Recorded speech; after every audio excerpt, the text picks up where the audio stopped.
Have you ever stood outside a door, heart pounding, and realized the voices inside were talking about you? Not with concern, not with love, but with cold calculation. That's the moment I stopped being the gentle, forgiving grandfather and became the man who would burn it all down, brick by brick, if that's what it took to reclaim my dignity. My name is Walter Grayson, retired Air Force mechanic, father of 3, grandfather of 6, and the man everyone thought was too old, too kind, too out of touch to notice their schemes. But, oh, I noticed. What they didn't know was that while they were plotting to take everything from me, my home, my money, my legacy, I had already started planning my revenge. Not out of spite, but out of justice. And I wasn't just going to teach them a lesson. I was going to leave them homeless. Overnight. So grab your coffee, settle in, and if you've ever been underestimated, betrayed, or stabbed in the back by your own flesh and blood, this story is for you. They thought I couldn't hear them. Maybe they assumed old age had dulled my ears, or that my heart was too soft to suspect. But I heard it. Through the paper-thin walls of my own home, my son Derek's voice, low and bitter. "She's never going to die, is she?" he hissed. "Just dragging on and on. We could have sold this dump months ago. I'm sick of waiting." My daughter-in-law, Emily, let out a fake laugh. "Maybe she'll fall down the stairs." Oops. That oops stuck with me. I was Harold Jensen, 82, Vietnam vet, retired school principal, and clearly, to my own family, a burden with an expiration date. They had moved in 2 years ago after Derek lost his job and Emily claimed to be starting a wellness blog. It started with charm, helping with groceries, walking the dog. Slowly, they took over. My house, my TV, my peace. But I wasn't done. Not by a long shot.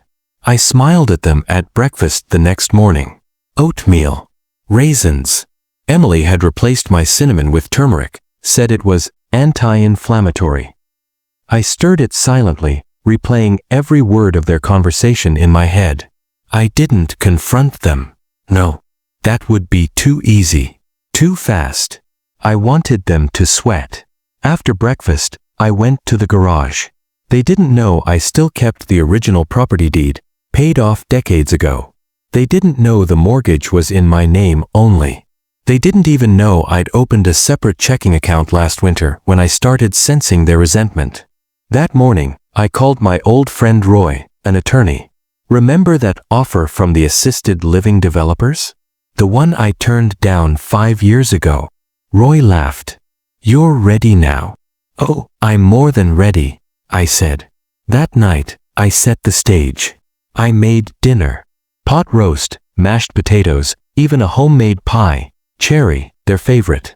Emily posted it on Instagram, captioned, "Taking care of the old man." #blessed.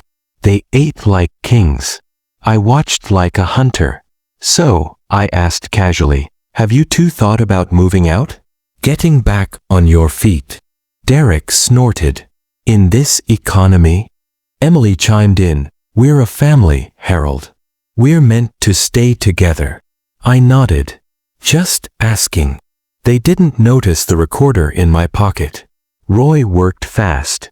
Within days, we had paperwork. Notarized. Signed. I sold the house, at a premium, to a developer who planned to build a modern senior complex. I would get a luxury condo rent-free for life. The best part? Closing date, in 1 week. I changed my will. Left everything to charity. St. Jude's, Animal Rescue, a local library. Derek and Emily? Not a dime. I left a manila envelope on the table. Inside, copies of the property deed, the buyer's contract, my new address, and one last thing, a printout of their recorded conversation. On the cover, in bold Sharpie, "Oops."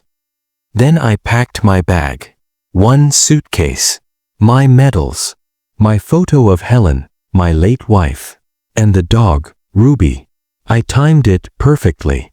On the 7th morning, they came downstairs groggy and confused. Movers were already in the driveway. "What the hell is this?" Derek snapped. "Eviction," I said, sipping my coffee. "Developers own this place now. I suggest you pack." Emily screamed. Derek ranted.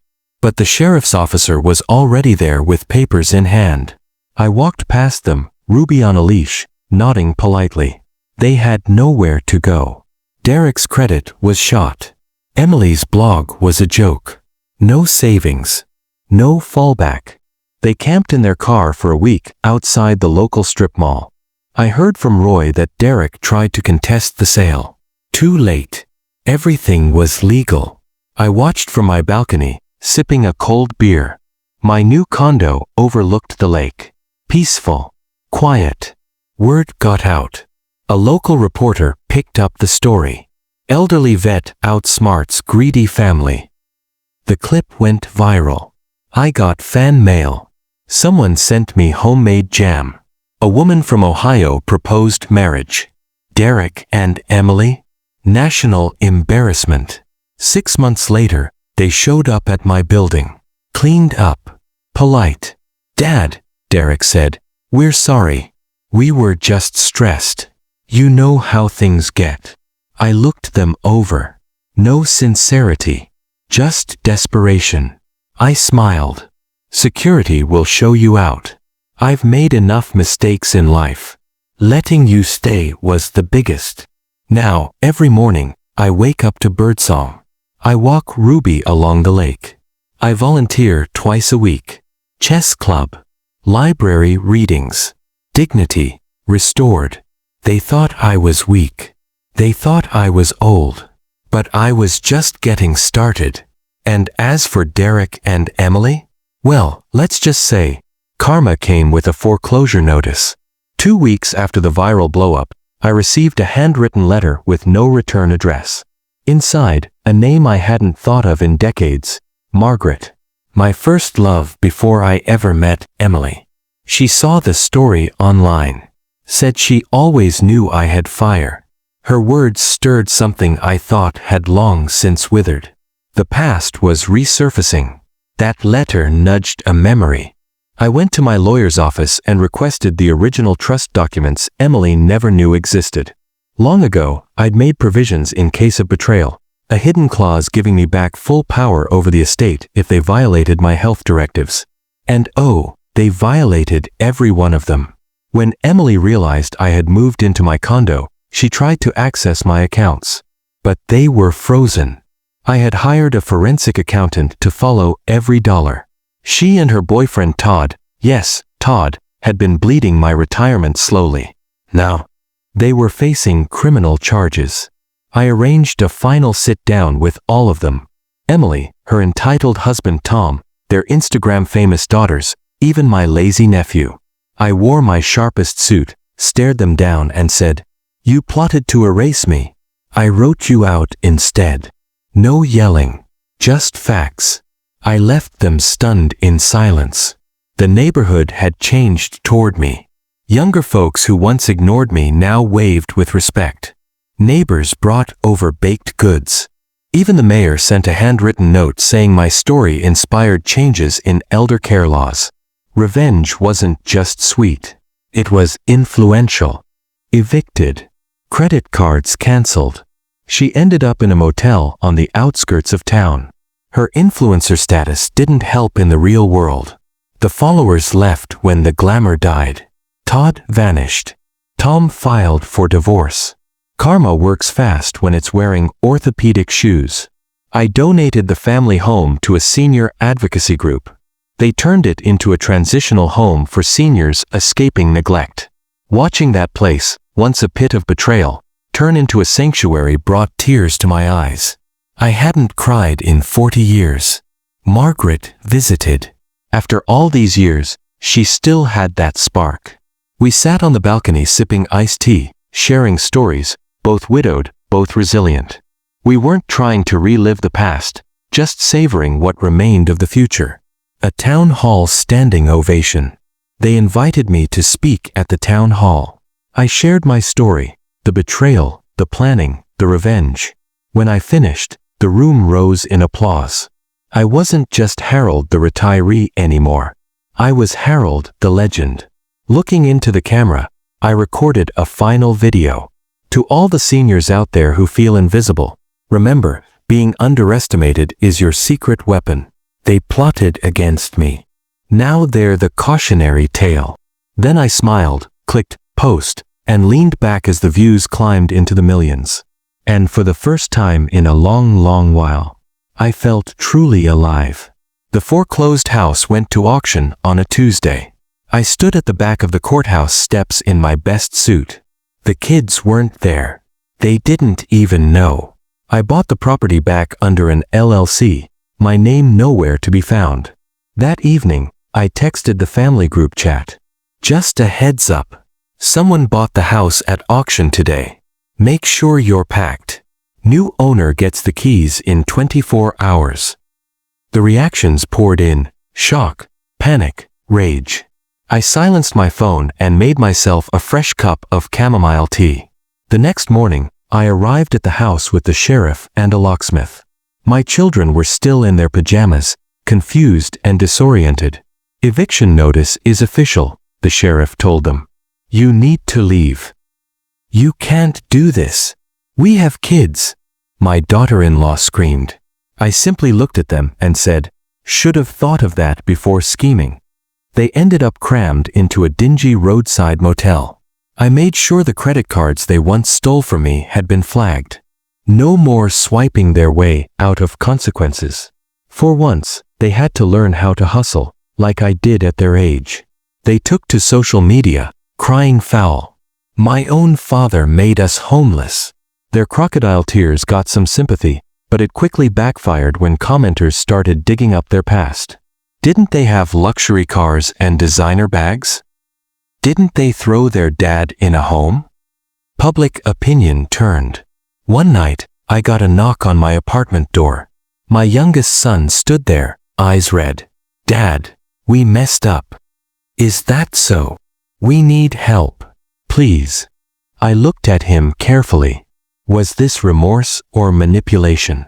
Help yourself first. Then we'll talk.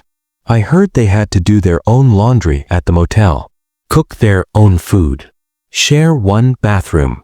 No more cleaners, no more catered meals. Funny how quickly they forgot their arrogance. Eventually, they came to me together. No lawyers, no cameras. Dad, we were greedy. We're sorry. For the first time in years, they looked like the kids I once raised, not the monsters they became. I let them speak. Then I handed them each a handwritten envelope. Inside, a list of job openings and a budget planner. My oldest son took a warehouse job. My daughter-in-law started working retail.